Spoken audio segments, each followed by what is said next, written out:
election is important. We know in our bones this one is more consequential. And this is the most important election in the history of our country.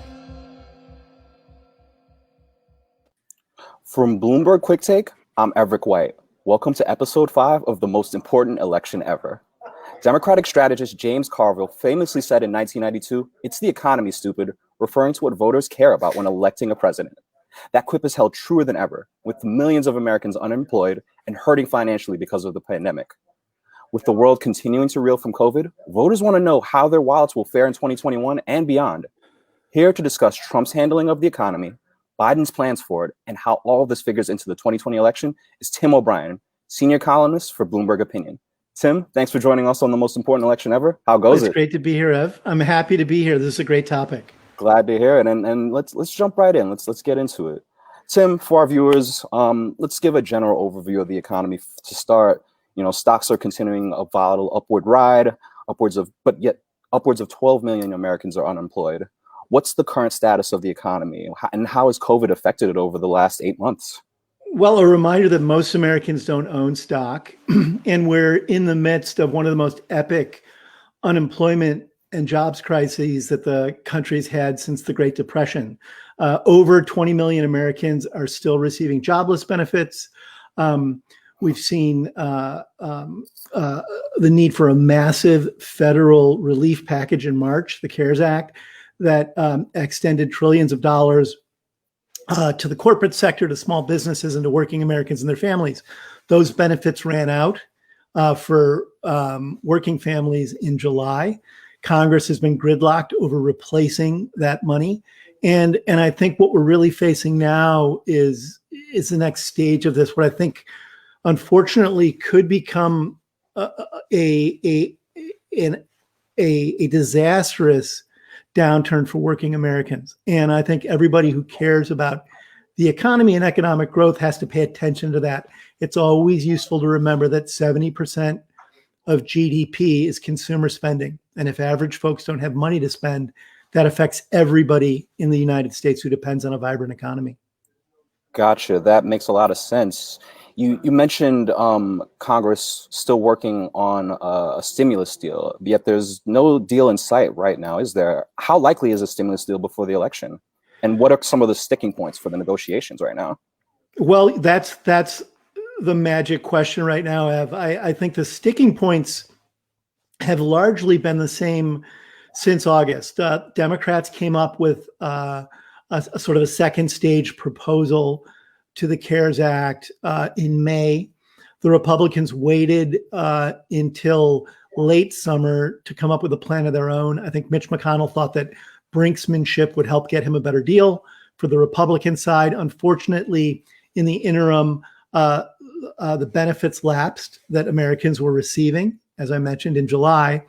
And Democrats stood pretty firm about what they wanted out of a deal. And they've been colliding since August. President Trump has jumped in and out of this process at various points. He's had very mixed messages about what he wants. Sometimes it's less money than what both parties want. Sometimes it's more money than what both parties want. But the core things that are in play that I think have been the biggest stumbling points, have been funding for state and local governments and extending unemployment benefits for working Americans. Democrats would like larger numbers in both of those categories. Republicans want less. The larger sticking point is that Mitch McConnell really can't pull his caucus together because there's, I think, a deep-seated philosophy in the Republican Party right now that any expansion of government is a bad idea. And he's finding it hard to get his folks to sign on to anything right now. So we're at a standstill. And how does that figure for Trump? I know he's sort of lynched his wagon to getting stimulus done at certain points, but has gone back on it a few times. What does that mean for him? Well, it's always important to remember that the president doesn't really think strategically. It's not in his wheelhouse. He reacts to what he's seen in front of him. And at different points, I think when he came out against another stimulus plan, I don't think he was cognizant of the kind of political damage that could do to him. There's a lot of working class folks in red states who are part of his base who are struggling right now, and they could use government assistance. I think once that dawned on him, he then came back and said, I can do this even bigger and better. The problem with that is the president has never developed strong working relationships with the Hill. And he doesn't really know how to get policy affected in Washington. And both of those things are haunting him right now because this is a very important bill to get through. And, kind of talking to that point of Trump's troubles with the economy, a lot of polls are out recently saying that he's lost his lead on Biden, specifically regarding the economy. Why, you touched on it shortly, but why has he seemingly lost that lead? Well, that's one of I think the biggest surprises and a key takeaway of where we are right now in this presidential race. There is a coalescing agreement among mainstream economists, corporations, the financial services sector, other analysts, and lots of political observers that a Biden presidency would actually be better for the economy than a second term of Trump. And that had really been, I think, pardon the pun, but the president's trump card up until this moment was the economy, that he could be trusted to be a better steward of corporate America and working America than Biden could be. I mean, it's interesting when you look at the data going back to John Kennedy. Every Democratic administration since Kennedy forward has outperformed has outperformed Trump's economy. The data shows that Democratic presidencies, by and large, have been robust aids to economic growth. Be that as it may, Biden has come in with very specific thoughts about what he wants to do for the macro economy, what he wants to do for families, and what he wants to do for the public sector. And Trump hasn't really offered a message that even zeroes in on economic planning and his thoughts about our economic future. I want you to talk a little bit more about Biden's economic plan and how it sort of contrasts with what Trump has done over the last 4 years. What's Biden's Trump card, for lack of a better term, if he has one? Well, he came in saying he'd be good for markets, he'd be good for working class Americans, and he would cut taxes. By and large, his presidency saw the market soar, although there was a lot of wind in his sails from the Obama administration on that front. Unemployment finally, really began to creep down to a level where working Americans who hadn't enjoyed the bounce that occurred after the 2008 financial crisis started to see some gains. Those got snuffed out by the coronavirus pandemic. And then, of course, Trump presided over one of the biggest tax cuts in the modern era. His argument for that tax cut would be that corporations would have capital freed up to invest in plant and equipment and hiring, and that average Americans would have more money in their pockets. The reality of the impact of the tax cut is that affluent Americans benefited the most from it. They saw the most sizable cut to their tax bills. And it didn't actually produce a big spurt in plant and equipment investing, capital investing by corporate entities. In addition, a lot of those corporations had to struggle with some of the trade policies of the Trump administration, which blunted, I think, the impact of the tax cut. Biden is coming in clearly planning to raise taxes. He will raise it, I think, first on the most affluent Americans. He's been very specific about what that would look like. Middle class and working class families won't see it, and a certain portion of upper income families won't see a tax hike.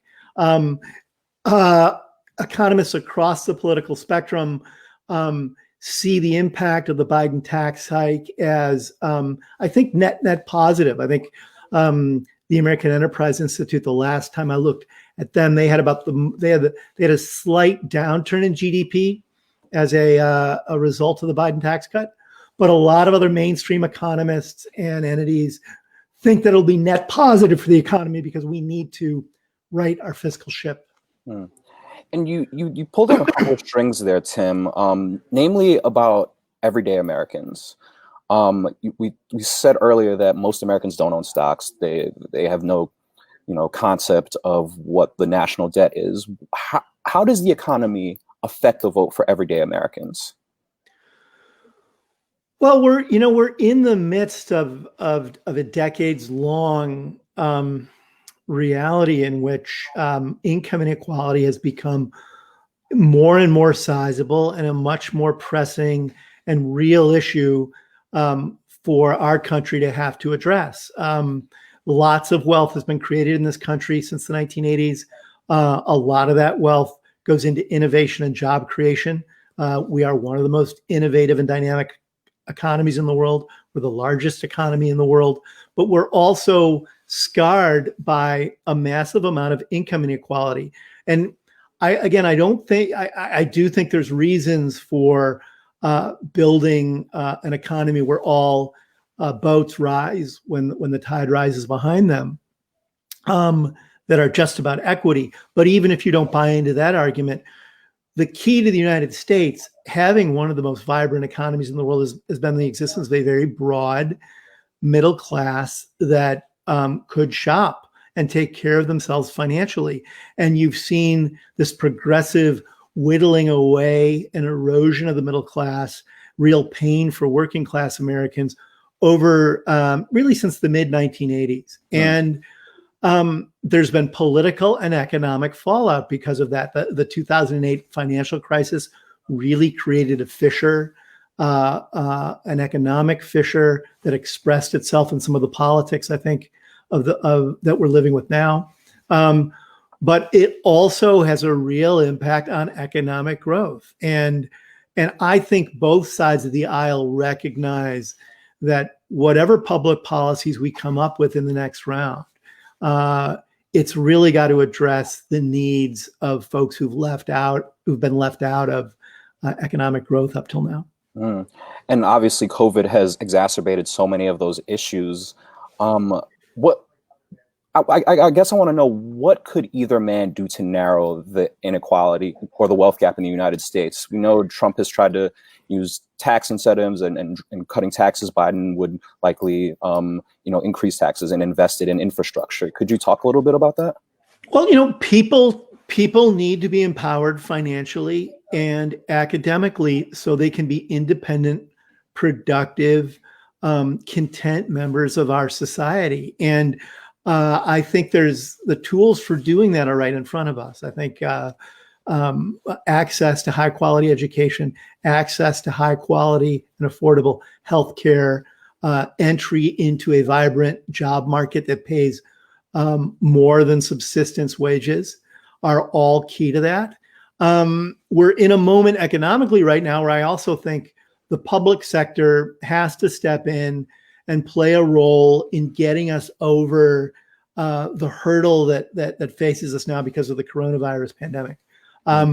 We know from previous moments in U.S. history, going back to the Panic of 1907, the Great Depression, and depressions that occurred before and after both of those moments, that the surest thing you can do to get the economy percolating again is have the federal government involved with spending on public works, the public good, and workers themselves. And that's staring us in the face right now. I think policymakers really have to step up and get on the right side of history in this one.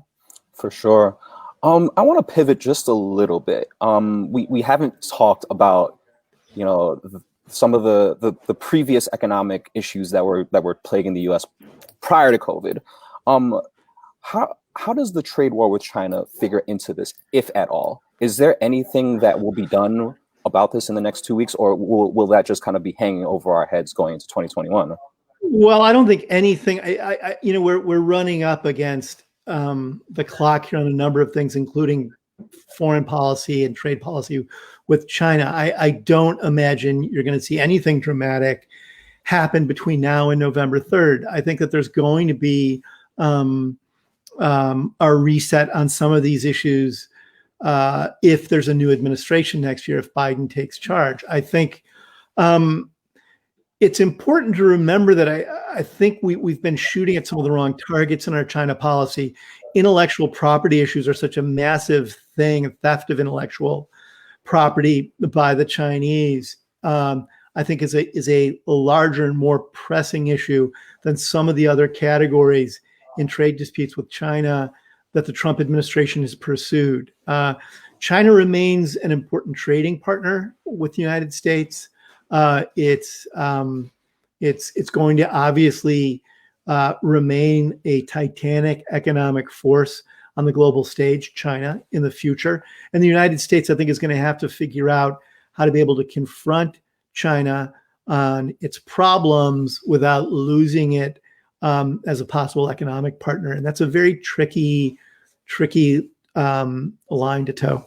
Absolutely, and I'm sure that either Trump or Biden will have their hands full going forward. We're going to close out shortly, Tim, but going big picture, how can the U.S. economy bounce back from COVID under a Trump or Biden presidency in 2021? This is my own opinion, but I don't think the Trump administration has given us anything to indicate that the White House or the GOP right now has tangible and sophisticated plans in place for moving the economy forward, which is striking because of that always had been the sweet spot in the GOP.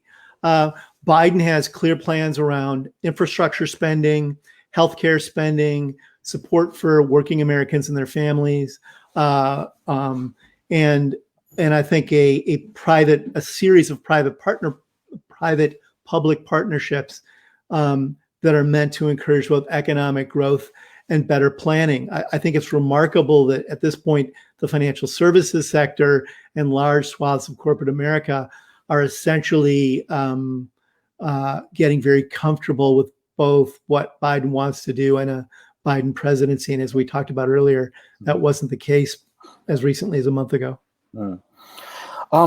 Last question, Tim, and it's our most important question, and the reason we're all here. Why is the 2020 race the most important election ever to you? Well, I think we're living through the fallout of 2008 when the financial crisis and the schisms that created in U.S. society, and the advent of the Trump presidency. I think he has peeled back these band-aids that our society has glossed over on very important issues involving racism, social equity, economic enfranchisement, our role in the world around us, and really what our core values are as a country. And I think he has forced people to take sides on what they value the most. And this election is going to be a referendum on all of those things, and each of them are epic issues, and that's why this is an epic and crucial election. Wow. Well, that's certainly a good perspective to close on, Tim. I just want to thank you immensely for joining us today. My treat. Thanks for having me. And you guys can check out Tim O'Brien on Bloomberg Opinion. I'm Everett White. Thank you guys for joining us on this latest episode of The Most Important Election Ever. We'll see you next week.